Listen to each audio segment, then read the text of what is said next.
Certaines villes du pays ont été récemment le théâtre de violences et de tracasseries perpétrées par des agents de la police républicaine dans le cadre de l'opération de répression des infractions au code de la route. En conséquence, des sanctions exemplaires ont été prises à l'encontre des agents déviants, allant du limogeage à la mise aux arrêts par mesure disciplinaire, voire la comparution devant le procureur de la République. Les canaux habituels, le 166 et le 21 31 34 81, sont ouverts pour signaler ces abus et contribuer à la réussite de la campagne de répression des infractions liées au non-respect du code de la route.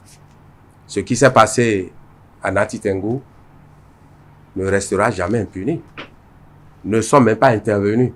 Nous avons laissé la justice faire son travail. Nous allons tous attendre les sanctions au niveau judiciaire. Mais pour ce qui concerne les sanctions au niveau disciplinaire, leurs chefs hiérarchiques ont été instruits pour déclencher la procédure habituelle, la procédure disciplinaire habituelle. Nous invitons chacun à respecter les prescriptions. C'est pour le bien des populations. On ne le fait pas parce que nous voulons être méchants ou bien nous voulons en découdre avec une partie de la population. J'invite une fois encore nos frères qu'ils comprennent que la police n'est pas là pour s'opposer à eux. Mais on leur demande, lorsque la police les intercepte, qu'ils se prêtent au contrôle au lieu de chercher à faire de la violence. Parce que la violence appelle la violence. Or, nous, on n'a pas envie d'être violents avec eux.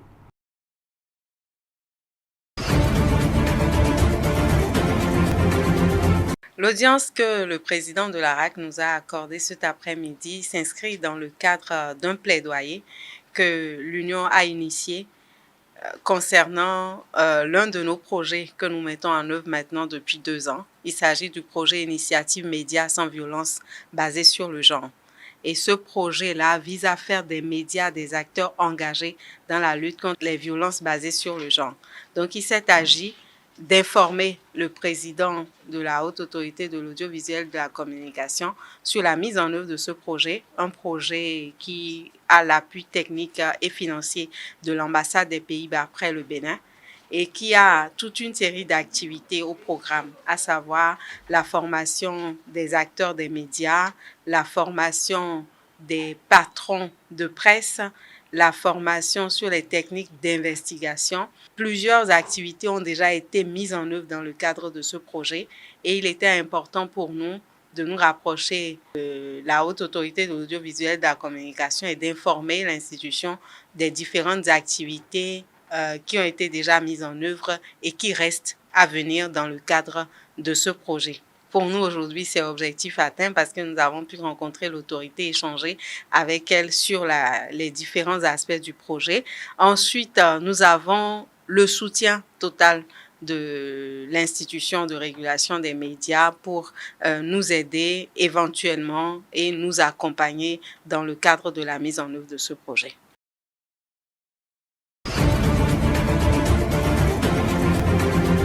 Il y a encore 2 ans, 3 ans, le niveau de production nationale était de 1 100 000, 1 200 000 tonnes.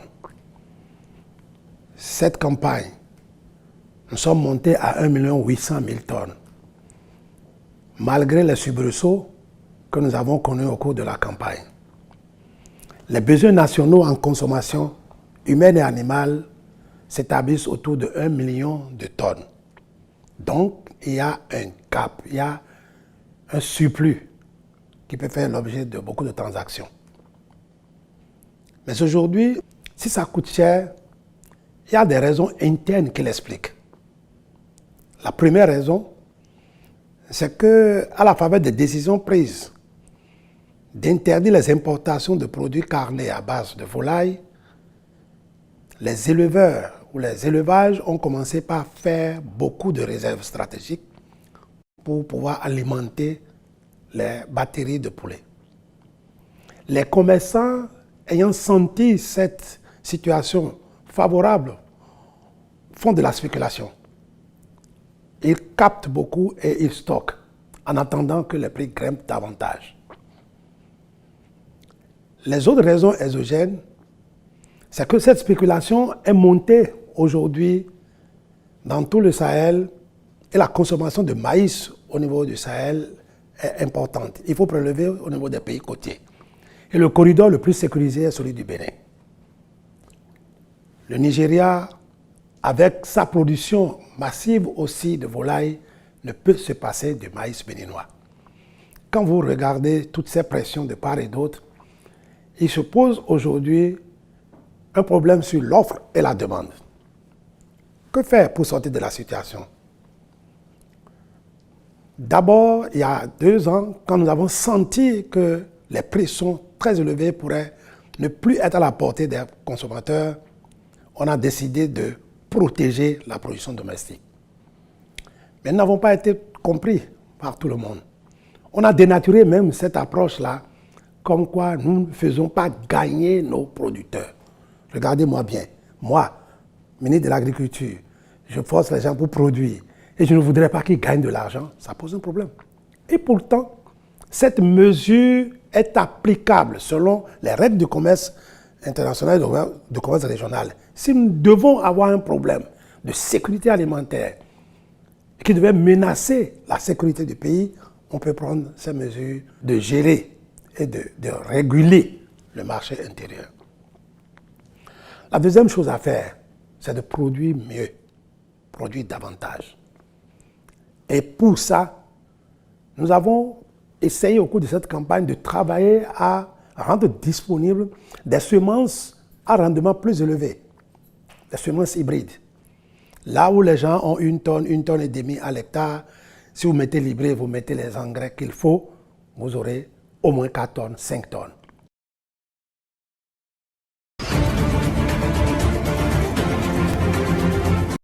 L'intérêt soutenu du gouvernement pour le secteur agricole et plus particulièrement pour la production agricole. Lequel intérêt s'est manifesté ces 3 dernières campagnes écoulées par la subvention massive que nous apportons directement, mais que nous incitons aussi les acteurs privés à apporter. Et il ne vous aura pas échappé, ainsi que le compte-rendu l'a rappelé tout à l'heure, qu'il y a 2 ans, nous avions mis 55 milliards. La campagne écoulée, c'est environ 30 milliards. Et là, nous sommes à 24 milliards et demi pratiquement. Agrégez tout cela et vous verrez que sur 3 campagnes, cela représente globalement 110 milliards de francs CFA comme effort que nous faisons au soutien de la production agricole dans notre pays. Cela postule que s'il n'y avait pas cet effort, la situation que vous décrivez aujourd'hui serait sans doute pire. Peut-être même qu'il n'y aurait pas suffisamment de production pour satisfaire les besoins de consommation interne. Or, les statistiques que l'on a évoquées vous montrent bien que la production nationale est suffisante pour nous nourrir tous et favoriser même l'exportation. La conjoncture, avec l'intérêt manifeste pour le maïs que autour de nous certains acteurs ont, engendre ce que nous observons. Mais il y a quelque temps, face à une situation du genre, effectivement, nous avions pris une mesure d'interdire l'exportation de certains produits de grande consommation, notamment vivriers. Et nous avions vu comment cela a permis de contenir les prix. Nous observons la situation, les actions qui doivent être entreprises le sont. Et s'il y a des décisions vigoureuses qui doivent être prises encore demain, le gouvernement n'en fera pas l'économie, l'objectif étant que lorsque toute la population béninoise fait les efforts, parce que les subventions qui sont mises en place, ne l'oublions jamais, sont le fruit des efforts de toutes les Béninoises et de tous les Béninois. Quand on a fait ces efforts-là, on est en droit d'espérer bénéficier en priorité des résultats de ces efforts, lesquels résultats se traduisent par la production massive de vivriers et en particulier du maïs. Donc ce sont nos efforts à tous, à telle enseigne que quand nous nous battons pour que nos produits ne sortent pas indûment et impunément du pays, que les intrants, les engrais ne soient pas vendus à des producteurs de pays voisins, c'est pour préserver la richesse nationale. C'est pour préserver les efforts de toute la communauté. Et nous ne ferons pas l'économie de décisions qui s'avéreraient nécessaires pour garantir la disponibilité des produits sur le marché et aussi pour protéger les épargnes, les contributions de nos compatriotes des villes et des campagnes.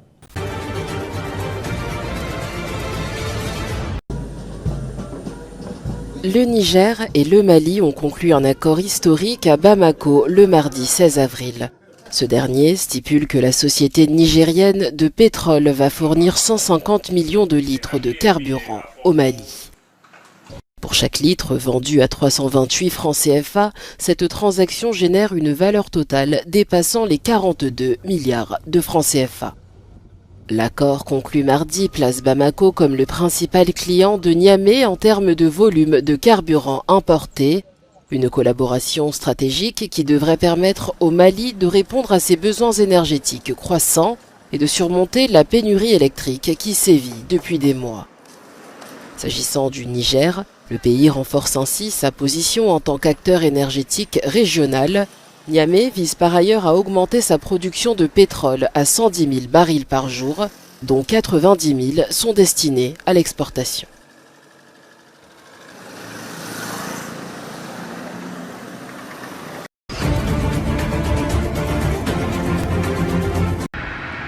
Dans la région périphérique de Bamako à Sanand-Koroba, une communauté agricole lutte contre des températures accablantes alors que le Mali, tout comme une grande partie du Sahel, est confronté à une vague de chaleur inédite. Dans ce contexte, les radios sensibilisent le public aux gestes à adopter face à la canicule. Les prévisions météorologiques annonçaient 41 degrés pour la journée de jeudi. Je pense que cette période de canicule devrait durer une semaine. Alors nous recommandons d'être prudents, d'éviter de sortir pour assurer notre protection contre ces températures très élevées. En plus des températures élevées, le Mali subit depuis l'année dernière une crise énergétique sans précédent, laissant de nombreux citoyens sans répit face à la chaleur étouffante. Quand on se réveille et qu'on regarde le thermomètre, il fait déjà entre 32 et 35 degrés.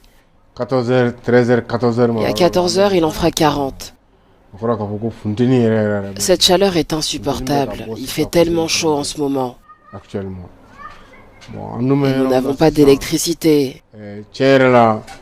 Ce matin, il y a eu une coupure de courant. Ce n'est pas facile. La crise climatique et énergétique a également des répercussions sur la santé publique.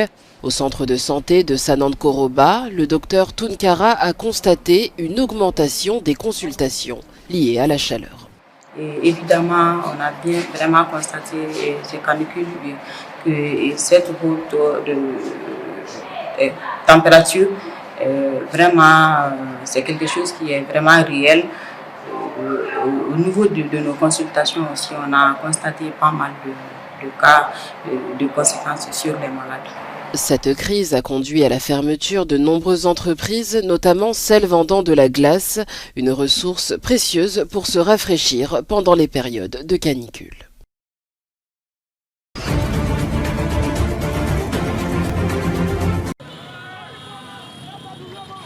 La junte militaire au pouvoir au Burkina Faso a expulsé 3 diplomates français pour activités subversives, selon un document émanant du gouvernement relayé par les réseaux sociaux. Il s'agit d'une nouvelle étape dans les relations ombrageuses entre le régime militaire burkinabé et la France. Parmi les 3 personnalités en question, 2 sont des conseillers politiques à l'ambassade de France, 6 à Ouagadougou.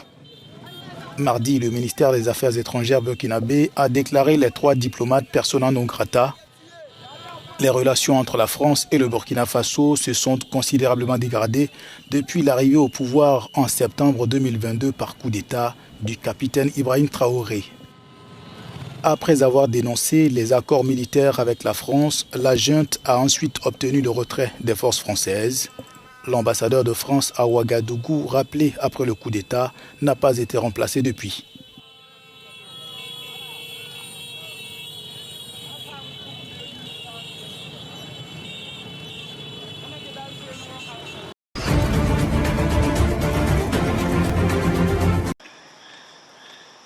Le président kényan William Ruto a décrété 3 jours de deuil national pour le chef de l'armée du pays. Le général Francis Ogolla est décédé dans un accident d'hélicoptère dans l'ouest du Kenya jeudi. Il était à bord d'un engin qui transportait 11 personnes lorsqu'il s'est écrasé et a pris feu dans une zone reculée près de la frontière avec l'Ouganda. 9 personnes y ont perdu la vie. Les causes de l'accident ne sont pas claires. Le général Ogolla, âgé de 61 ans, effectuait une tournée dans la région occidentale du pays, en proie à des troubles et fréquemment attaqué par des bandits locaux. Il avait été nommé chef des forces de défense du Kenya en avril 2023, après le départ à la retraite du général Robert Kibochi. Une controverse politique a entouré M. Ogolla avant même sa nomination, lorsqu'il a été accusé par le président de la commission électorale du pays de faire partie d'une délégation du Conseil national de sécurité qui a tenté d'influencer le résultat des élections générales de 2022 au détriment du président Ruto. Le général Ogolla rejoint les forces militaires du Kenya il y a 40 ans.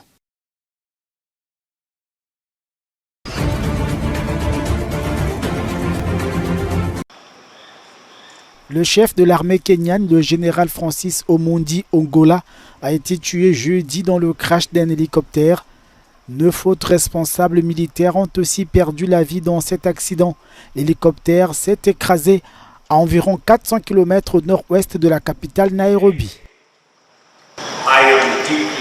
Je suis profondément attristé d'annoncer le décès du général Francis Omondi Ogolla, chef des forces de défense kenyanes. 11 autres gradés l'accompagnaient.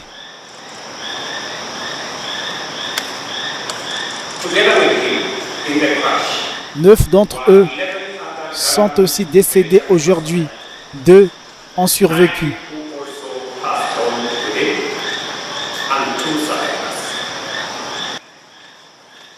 Peu avant cette annonce, William Ruto a convoqué une réunion urgente du Conseil de sécurité. 3 jours de deuil ont été décrétés à partir de vendredi au Kenya.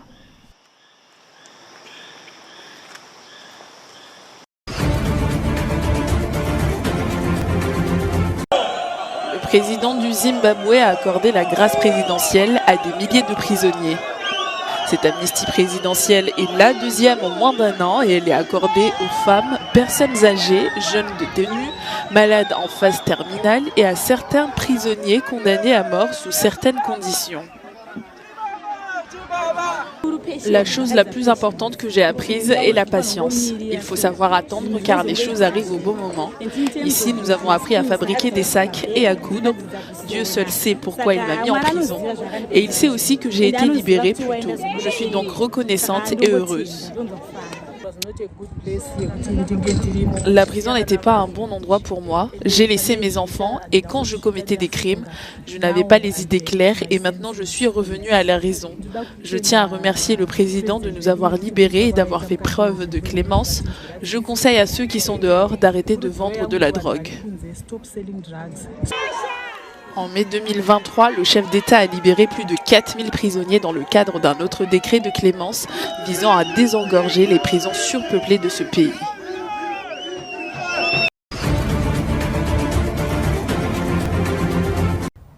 La présidente tanzanienne reçue jeudi à Ankara par son homologue turc, Samia Suluhu Hassan, effectue une visite de 3 jours en Turquie. Séjour qui sera marqué notamment par la signature des accords de coopération entre son pays et la Turquie. Lors de la visite de Recep Tayyip Erdogan en Tanzanie en 2017, Ankara et Dar es Salaam avaient paraphé divers accords couvrant les domaines de l'économie, de la santé, de l'éducation, de la défense et de l'industrie entre autres. Samia Suluhu Hassan doit aussi participer à Istanbul à une conférence sur les opportunités d'affaires et les investissements. Le pays d'Afrique de l'Est vise notamment des débouchés pour ses produits agricoles, la Tanzanie ayant une balance commerciale déficitaire avec la Turquie.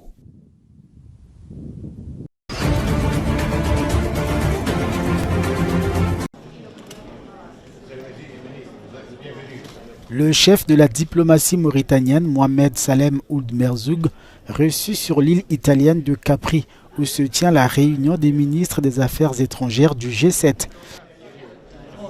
Une session consacrée au renforcement du partenariat entre le groupe et le continent est prévue jeudi, alors que le sujet est au centre des échanges entre Rome et Washington, au regard notamment des engagements du gouvernement italien en Afrique. Le conflit russo-ukrainien et les tensions croissantes au Moyen-Orient, suite à l'attaque sans précédent de l'Iran contre Israël, occuperont aussi les débats.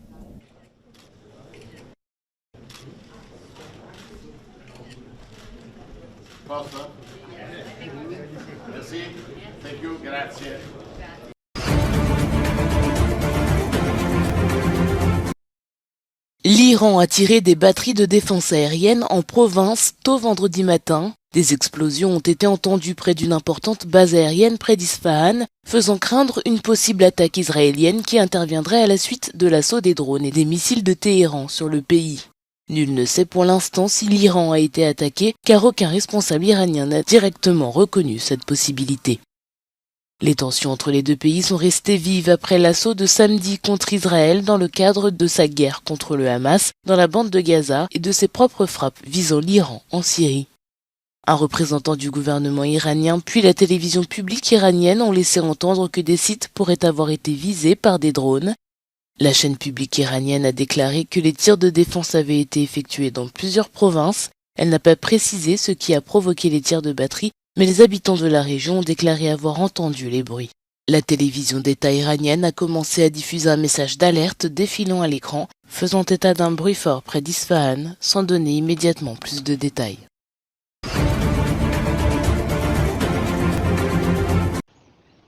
La Chine a annulé un montant non spécifié de prêts sans intérêt accordé au Zimbabwe et s'est engagée à aider ce pays d'Afrique à trouver un moyen de sortir de la crise de la dette. Pékin a prêté au Zimbabwe des milliards de dollars pour moderniser 2 de ses principaux aéroports internationaux et pour agrandir ses 2 principales centrales thermiques et hydroélectriques.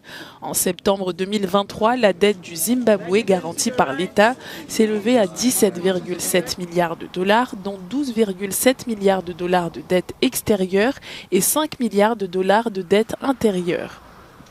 La majeure partie de la dette extérieure a été achetée à la Chine, le pays n'étant pas éligible auprès de la Banque mondiale et du FMI. Le Zimbabwe Coalition on Debt and Development a déclaré que les défauts de paiement sous l'ère de l'ancien président Mugabe et les problèmes économiques avaient laissé le pays dans une situation de surendettement. Même si le montant des prêts annulés par la Chine n'a pas été révélé, les observateurs estiment qu'il ne devrait pas être très élevé, étant donné que le Zimbabwe a augmenté sa dette chinoise pour des projets d'infrastructure.